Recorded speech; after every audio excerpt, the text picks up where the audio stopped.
देखिए, देश के सबसे बड़ा ग्रंथ संविधान है और संविधान की दुहाई देने वाले क्या संविधान का पालन करते हैं?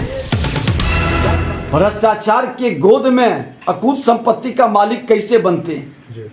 संविधान का अगर जो इनको ज्ञान रहता तो एक सजायाफ्ता व्यक्ति उनके राष्ट्रीय अध्यक्ष कैसे होते? संविधान का ज्ञान रहता तो एक भ्रष्टाचारी व्यक्ति को अपना आदर्श नहीं बनाते, और संविधान का ज्ञान रहता तो उनके मंत्री इस तरह के वक्तव्य नहीं देते, क्योंकि उसी संविधान के भाग 3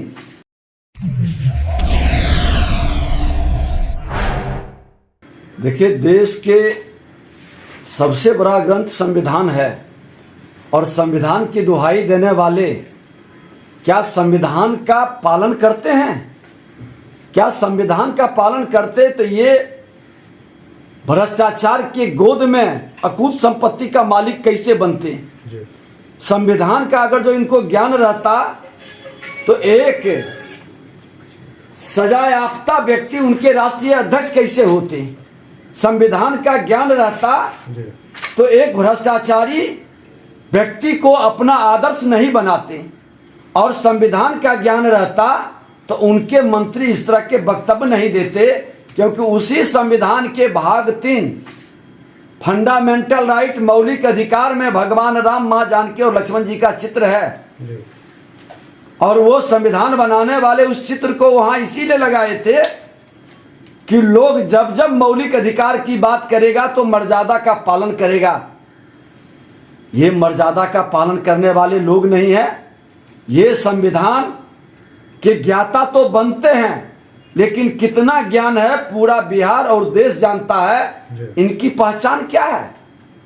श्रीमान लालू प्रसाद यादव और राबड़ी देवी के पुत्र के अलावे क्या योगदान है समाज में इनका? क्या योगदान है? अरे, बिहार की जनता ने इनको नेगलेक्ट कर दिया था, लेकिन माननीय नीतीश कुमार जी जो अपने बलबूते कभी सत्ता में नहीं आए, भारतीय जनता पार्टी चाणक्य बनकर चंद्रगुप्त बनाया था बिहार में सुशासन लाने का, वो व्यक्ति ने जिसको जनता ने नेगलेक्ट किया था उसको जिंदा कर दिया। अपने गोद में बैठाकर भ्रष्टाचार को फलने फूलने का अवसर दे दिया।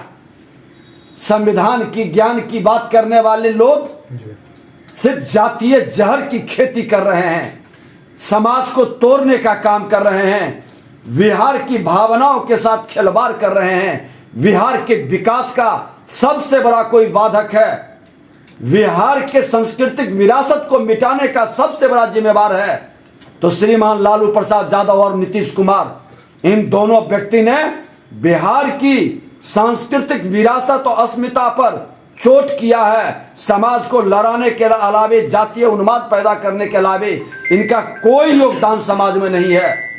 हम तो नौजवानों से कहेंगे पार है तो श्रीमान लालू प्रसाद यादव और नीतीश कुमार, इन दोनों व्यक्ति ने बिहार की सांस्कृतिक विरासत और अस्मिता पर चोट किया है। समाज को लड़ाने के अलावे, जातीय उन्माद पैदा करने के अलावे इनका कोई योगदान समाज में नहीं है।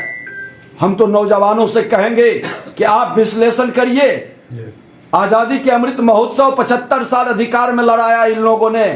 अब विश्लेषण करिए कि अगला 25 वर्ष जो परिवार, समाज, राष्ट्र के लिए अपना योगदान देता है उसी को नेता मानिए, उसी को लीडर मानिए। बिहार को अब जातीय जहर के लहर से बचाइए। अब तो धार्मिक उन्माद पैदा कर रहा है तुष्टीकरण की राजनीति में।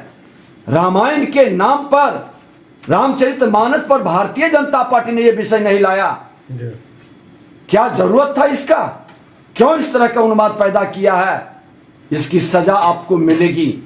आप जो जंगल राज स्थापित किए थे, जिसको मुख्यमंत्री जनता राज कहते हैं, उसको भी भारतीय जनता पार्टी का हर कार्यकर्ता एक सामाजिक सैनिक के रूप में अपना बलिदान देकर लड़ा था, और आपका गुंडा राज स्थापित करने की भाव को भी भारतीय जनता पार्टी का एक एक कार्यकर्ता सामाजिक सैनिक के रूप में अपना बलिदान देकर लड़ेगा।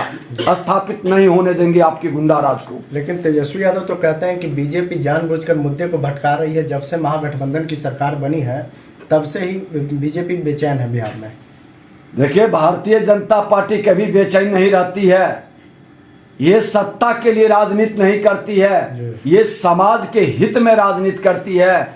समाज का जो भी इस धरती पर जन्म लिया है, किसी जाति धर्म क्षेत्र भाषा का, वो माँ भारती का संतान है, उसका कल्याण, उसका उत्थान हमारा ध्येय होता है। और देश के प्रधानमंत्री नरेंद्र मोदी जी का जो महामंत्र है, सबका साथ, सबका विकास, सबका विश्वास, सबका प्रयास, इस महामंत्र में कोई नफरत की भाव नहीं है। नफरत पैदा करने वाले लोग, सत्ता की लोलुपता के लिए उन्माद पैदा करने वाले लोग सबक लें।